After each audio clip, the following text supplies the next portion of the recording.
Well, welcome everybody. It's Michael Roberts on his YouTube channel, and today I'm delighted to present William Robinson and interview him all the way from California.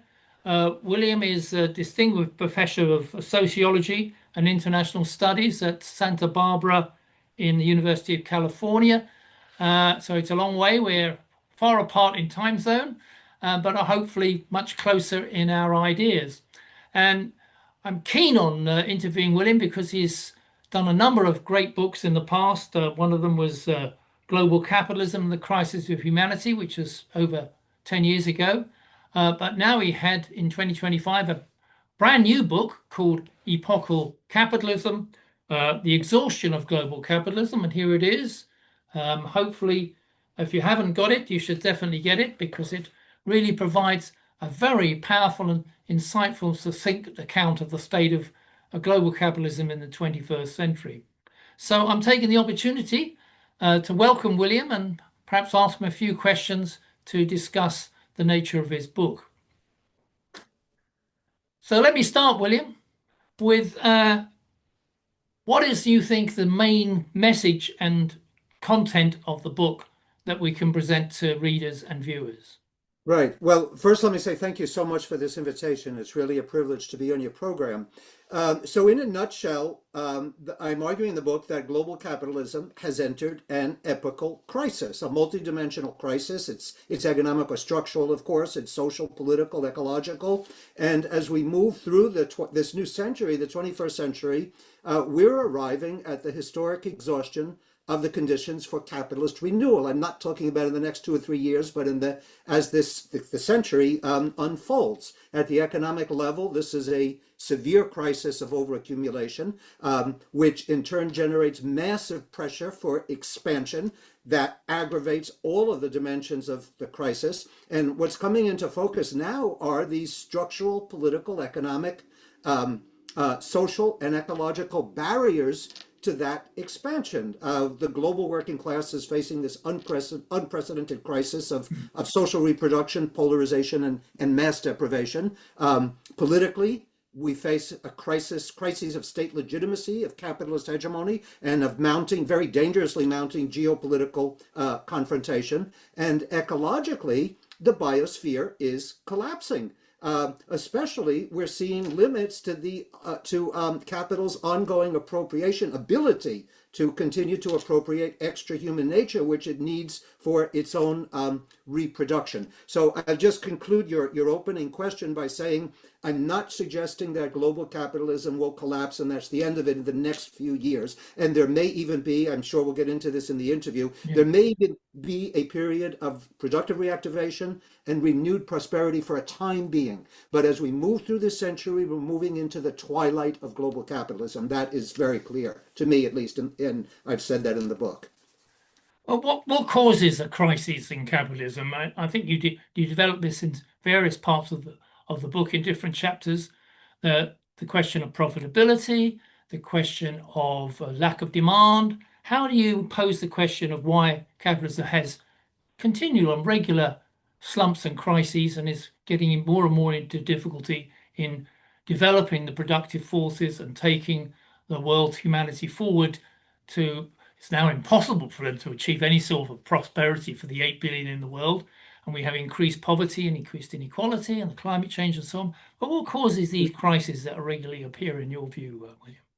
Yeah, well, that's a fantastic and an extremely important question, and let me answer it if it's okay in a little a little bit roundabout way, because actually I'd like to start answering that question with this historic debate, which of course has never been resolved, and I have a position on it between the two ends of the spectrum in crisis theory and capitalist crisis theory, which of course is Grossman and Luxemburg, and I actually I want to say I agree in the first instance with Grossman, but just to lay this out, Grossman is locating the crisis of capitalism in the circuit of production. That's the starting point for crisis.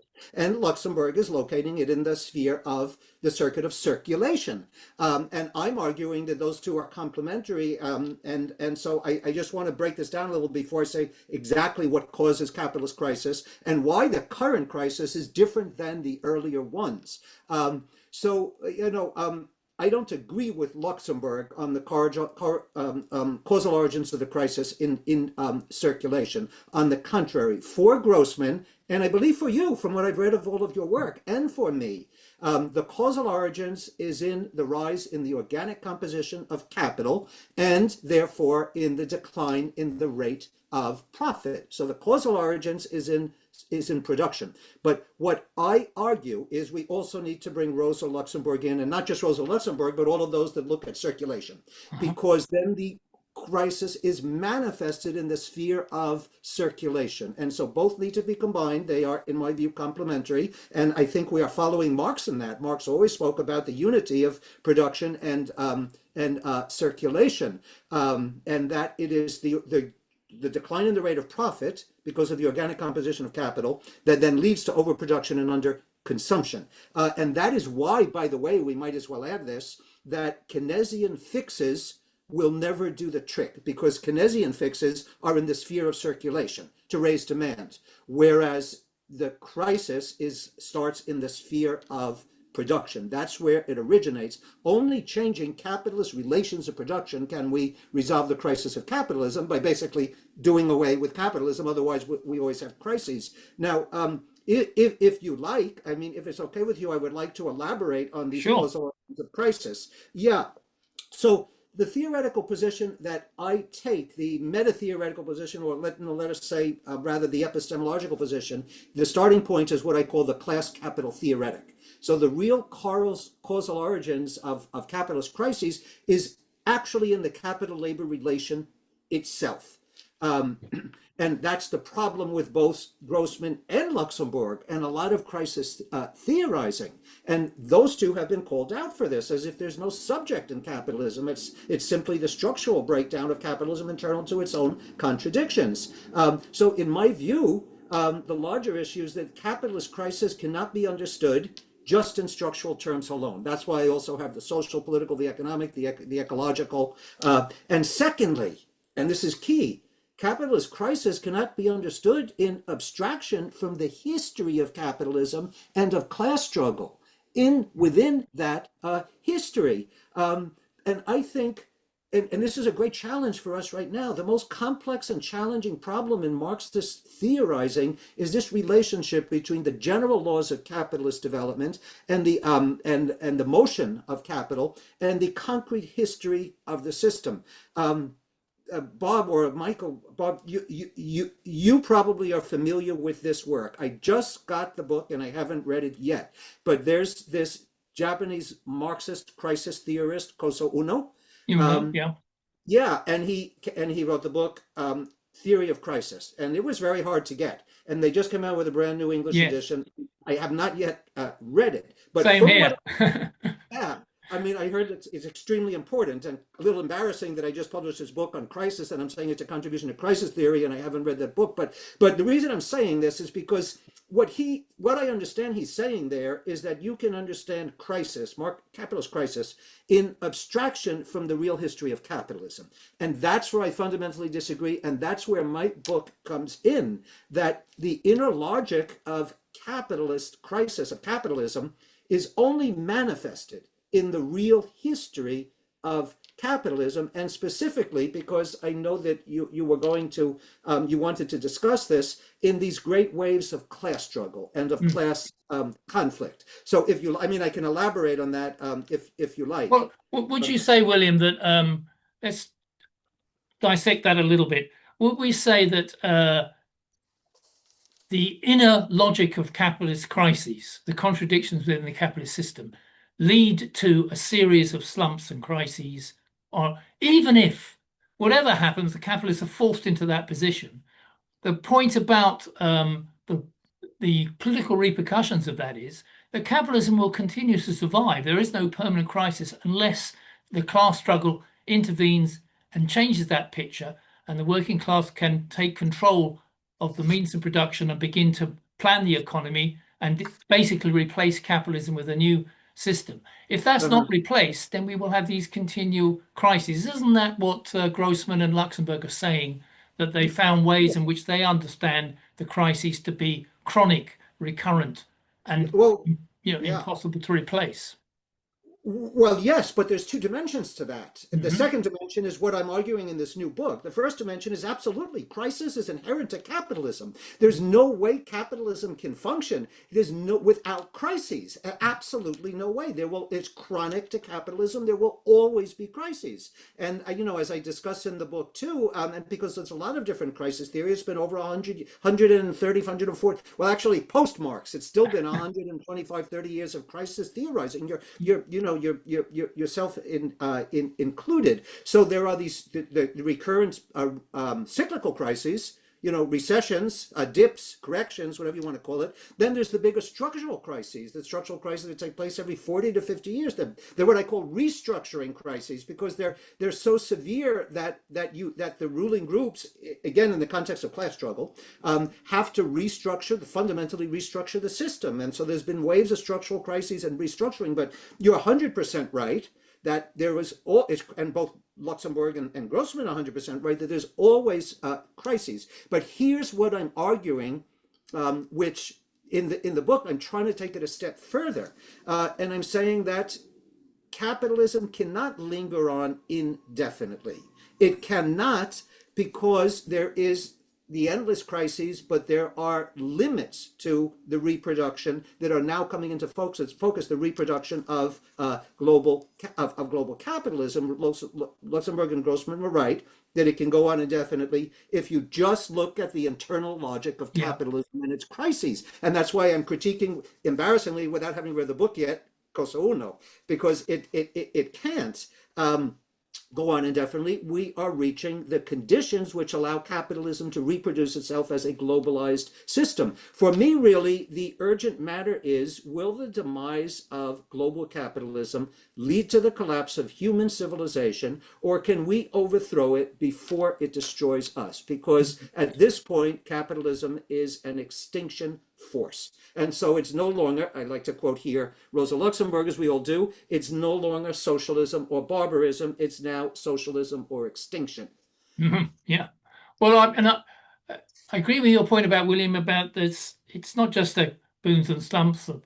We have cycles here, 50-year cycles, the Kondraty wave. I'm a great supporter of that. This is skeptical amongst many Marxist economists, but I think there's evidence to show that there is this structural wave, upswing and downswing over a 50-year or even longer period, I think, in the recent period. And that creates a new situation. So I would ask the question, I've been thinking about this very recently with looking at the question of whether we're reaching the end of one of these cycles, right at the bottom, and that would there be a new wave upwards?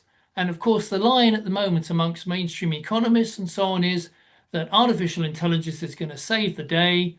It's going to dramatically raise productivity, obviously, possibly by shedding labor as a way to do that, but it's going to create the conditions for higher profitability and that capitalism can go forward for a new wave so that we're not at the end of extinction. We've still got decades to go Right, ahead and the right. AI is going to save the day. What do you think of this argument?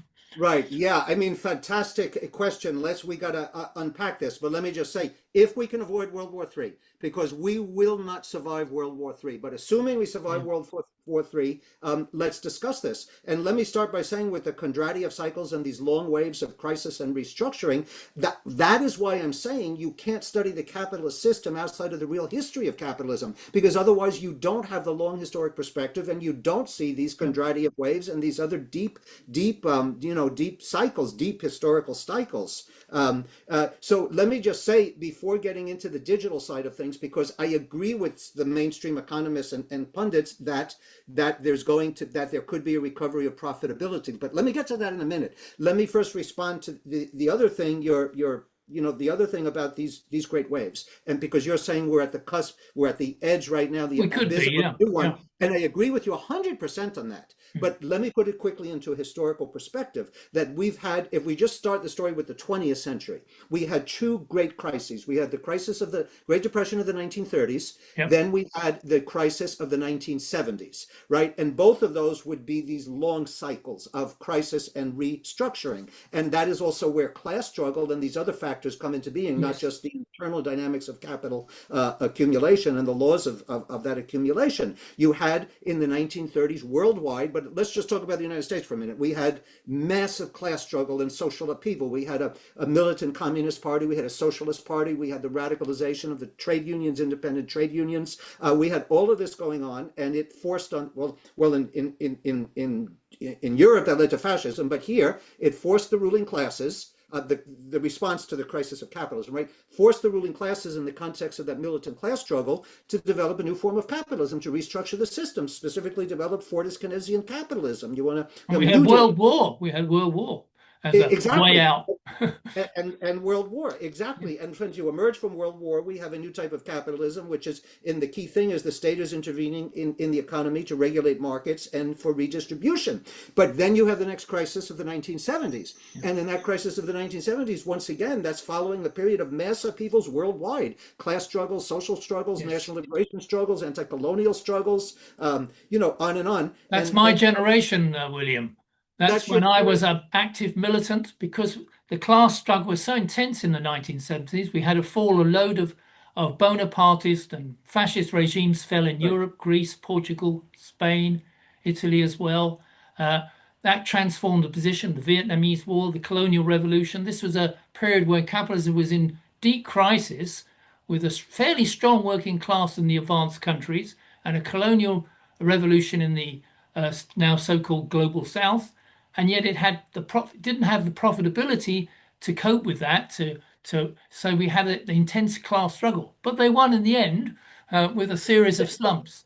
Right, they did, but because they restructured the system, Yeah, and not just as you just pointed out, it was a crisis of profitability. I'm, by the way, the tail end of that generation. I was coming of age and becoming politicized in the 1970s. yeah, So I got the tail end of that. But of course, it was a structural crisis of profitability, but it was also a crisis of capitalist hegemony. They were losing hegemony, yeah. right? It's a political crisis. But so how do they respond? And here's my theory of globalization, that capital went global. They put in place Yes. a globally integrated system of production, finance, and services. Transnationalization of capital allowed capital to escape the nation state, to weaken nationally organized working classes, liberate capital from all of these class constraints at the level of the nation state, launch global neoliberalism. And so capital emerges as a new type of capitalism, neoliberal, savage free market Mm. capitalism, post 1970s. And then you have the global financial collapse of 2008. You've written so much on that. And that opens up the new cycle. And Yeah, we're at the bottom point. So we're on the exact same page there. I But the think we other are. So what do we think? Will AI save the day? Right. Let's discuss that, because then again, that's a central part of my analysis here. Yeah. So I think that, and this is debatable, everyone's debating it, but I think digital technology, and especially AI, it does hold the potential to radically increase productivity. And so my book comes out in September 2025, and I finished writing it, the publication process is so slow, in the fall of 2024. So I didn't have this information, just anecdotal Mm. information, but we have, for example, the example of Xiaomi. Xiaomi is this Chinese-based Yep. transnational big tech company, and they produce, above all, smartphones for the Asian market. And in late 2024, they opened their first factory, which they call a lights out or a dark factory. And it's Yes. enormous. You can see the YouTube video of it, and there's zero employees, zero workers. And Mm. listen to the productivity increase. When they opened that factory, getting rid of human beings and replacing it with AI and robots, they went from producing one smartphone per minute to one smartphone per second. So that's sort of symbolic of the capacity, ability, under the right circumstances, for this radical increase in productivity. Now, to your question, for productive reactivation to take place, what has to happen? Well, the productivity increase has to be more than the extra investment in constant capital. And Yeah. this is the catch there, right? And currently, the AI bubble is already starting to crack. Amazon and Microsoft shares plummeted the last few days because they're investing hundreds of billions of dollars into AI. And so there's going to be a crash. It's coming very Yeah. soon, maybe. But after the crash, the infrastructure for AI and for these digital technologies will already have been laid. They'll be in place. There'll be less corporations, more concentrated, but they'll pick up the pieces. And that's where you may see a productive reactivation for a few years, maybe even a few decades. But during that time, and even starting now, and here's the clincher, it's already resulting, the AI, in a massive increase in the organic Yeah. composition of capital and a massive relative decrease in variable capital. Amazon just announced, you probably saw this in October of last year, Huge has redundancies. Yeah. yeah. 1.2 million workers in the United States. 500,000 are going to be replaced by robots in this year, 2026. And I mentioned Xiaomi, that factory. So the profit rate may recover. There'll be a productive reactivation, but in the long run, the decline in the rate of profit will be even more accelerated than has been Yeah. in earlier crises, right? So then that's going to lead in turn, and this is where I want to go back to why we need to include Grossman, Luxembourg with Grossman. We want to look at production as a starting point, but we must look at circulation, because when we get to the mid 20, even if we have this reactivation, then we get to the mid 21st century, and then you have a radical decline in the rate of profit. You really have a crisis of value. Then we're going to have a massive collapse of global markets at the level of circulation. So that we can debate that, but they've always gone in crises in hand, and I think they're going to go in hand in a big way if this plays out as I'm suggesting is a likely scenario. Yeah, I agree entirely with the way that you've approached that. I think that's correct, that we're going to see the step change in productivity that can come from this through the shedding of labor, and profitability will rise out of that. There are signs of that, I think, already, and that this lays the possibility of a period of a recovery for capitalism in general, but down the road, it's only going to accelerate the crisis later on as the profitability falls. And if overaccumulation of capital leads to the overproduction, which Right, leads to underconsumption, if you the other right, flip coin of that. But it starts in the production and it goes on to the circulation. Uh, right.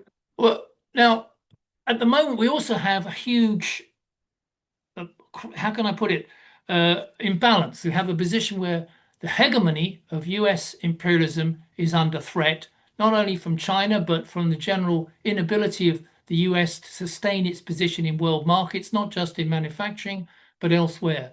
Um, do we see an alternative within the capitalist system that can provide a rival to US hegemony in a so-called multipolar world? Because lots of people argue this, that, for example, the BRICS will become a force that can, as it were, usurp the position that of US imperialist superiority.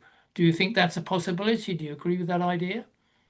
Well, yes and no. What's definitely true is that the US is losing its position as a hegemonic anchor of world capitalism. It's definitely true that the post-World War II international order reflected the balance of power internationally and the state of world capitalism in the post-World War II period. And it's because that international system is totally anachronistic and is now crumbling right before our eyes. Maybe it's already crumbled. So that is all very true. And then, of course, that leads to geopolitical confrontation and multipolarity. All of that I completely agree with. But where I disagree sharply with most of us Marxists, and even when we're not Marxists, radical realists, looking at the international system, is that the BRICS and China, they may be able to resist U.S. impositions.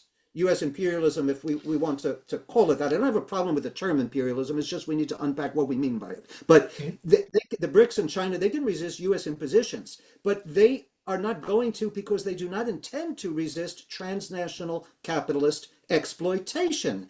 And we have to identify imperialism, in this case, US imperialism and transnational capitalist exploitation, as a unity. And a lot of people don't do that because the roots of the crisis of global capitalism is in this exploitation. It's in the capital labor relation. It's not in imperialism. The problem of capitalism is exploitation. The reason I'm saying that is because that exploitation and that capital labor contradiction, which again is for me the fundamental starting point of this whole story, that's manifested then in colonialism, in imperialism, in racism, in all of the conflicts involved in that, in the uneven accumulation of capital on a world scale, which means imperialism's shift to all of that. And so imperialism is that one of the historical mechanisms to displace capitalist crisis to the periphery, to other countries, right? So when we talk about China and the BRICS, and I know this is controversial, but I have to insist on this. Their ruling classes and their capitalist classes, they have the same interests as the United States in generating and expanding the conditions for the capitalist exploitation of labor. They have the same interest in generating and expanding surplus value. And a lot of the fight here is over shares of that surplus value and who's going to get the greatest shares and who's going to be able to seize the greatest markets, because you need that to realize your surplus of value. So you know, that's what's taking place here, shares over markets and surplus value. But you can't have anti-imperialism without anti-capitalism. For me, that's increasingly meaningless. In the age of decolonization, yes, you could. But I want to, you know, let me conclude the question you're asking with a contemporary event, which a little bit of it got in my book in chapter 5, because the genocide in Gaza had already begun. But now it's more clear than ever with this so-called board of peace, which Trump is putting forward, which is obviously a board of genocide. I mean, Yes. Orwellian, if you ever had Orwellian language, that's it. But BRICS members are joining that board of Yes. genocide. Yeah. Yes, and part of what's going on is this board of genocide is the setting up the stage for a more massive penetration of transnational capital into the Middle East, a new stage in the Middle East, where you have the bringing together of not just the grabbing oil and gas and real estate in Gaza, but you have really the Middle East becoming this global hub, this pax silica, for finance, crypto, you know, digitalization, a whole hub there, and it revolves around this colonial plan, this seizure of Gaza. And this is where my critique of the BRICS come in. And this is, for me, I got to be honest about this, because a lot of people, they don't like when I say this, but No. this is where the notion that BRICS are this anti-imperialist force in favor of the global working classes, it collapses like a house of cards. But Michael, just I look at couldn't this. agree more with you, William. You don't. Yeah, You're getting the same message I would put forward. I mean, there is no internationalist perspective on the part of any of these BRICS governments. India, Brazil, Iran, Saudi yeah, Arabia. I mean, yes. can we really say that these governments are operating on an internationalist perspective in the interests of the working class in the world? Certainly not. Their governments, on the whole, exploit their own working class, and they look to build resist. The only point about them is that they're resistant to US imperialism deciding what they should do. But that's a battle between different capitalist powers about how to Exactly. develop forward. It's not, these governments are Exactly. not governments aiming to develop international working class revolution. On the contrary. Exactly. Yes. Thank you so much. Because when I critique the BRICS, many on the left say, "Oh no, Oh, I'm selling boy, out." we're in for a hard time, William, when we start attacking the BRICS, who are seen Yes. as somehow going to change the situation on an international scale and weaken the US imperialism. I don't think they can even do that. At this point, no. At this point, no.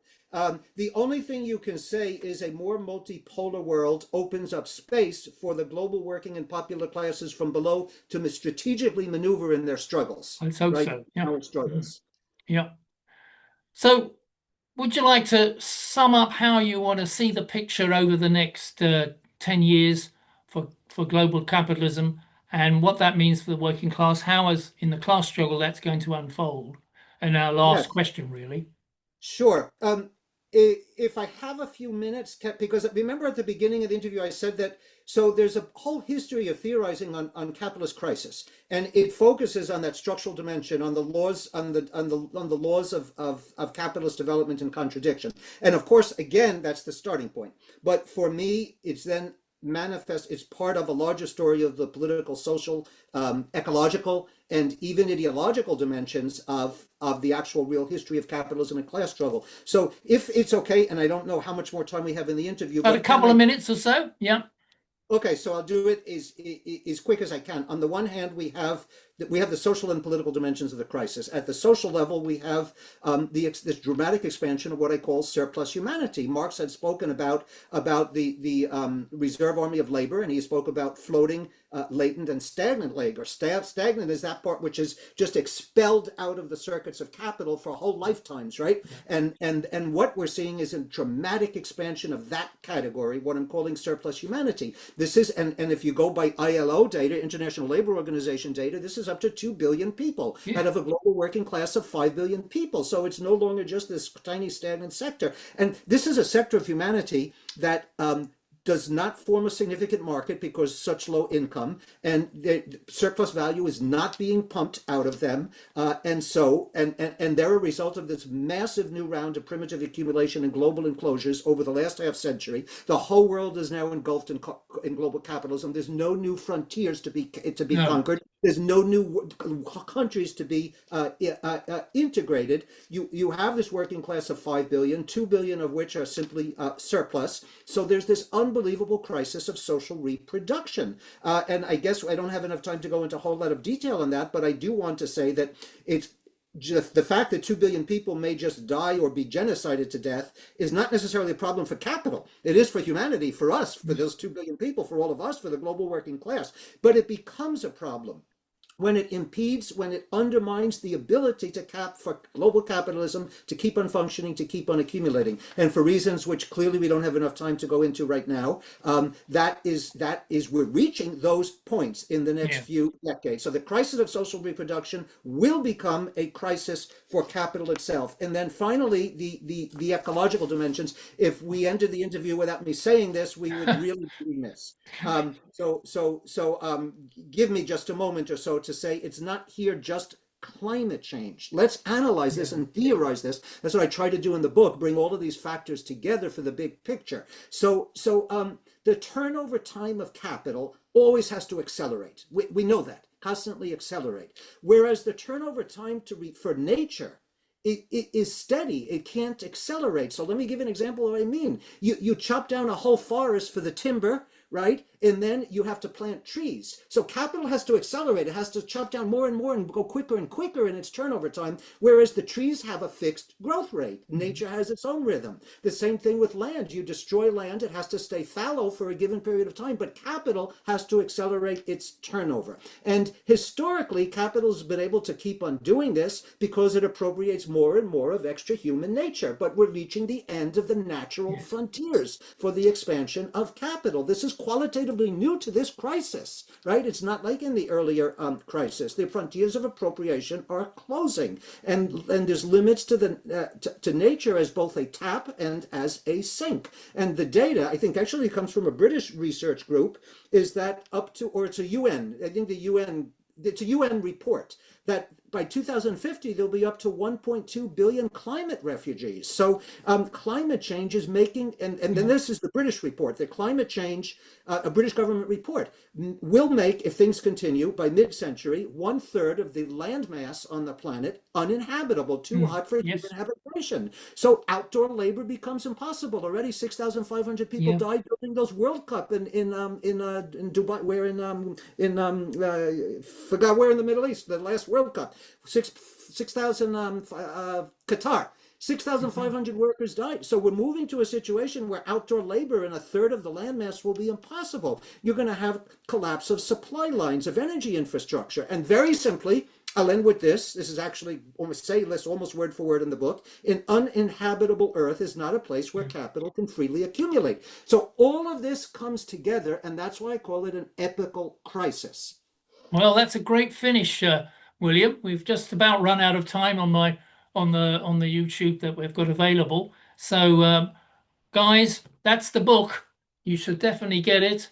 It's an insightful and devastating account, as William has explained, and it's definitely worth a read in 2026 and take an opportunity to see where we're going to go over the next few years. Hopefully, we, the working class and the labour movement in general, can turn this around before we get to the Yeah. disasters that lie ahead if we remain under a capitalist system.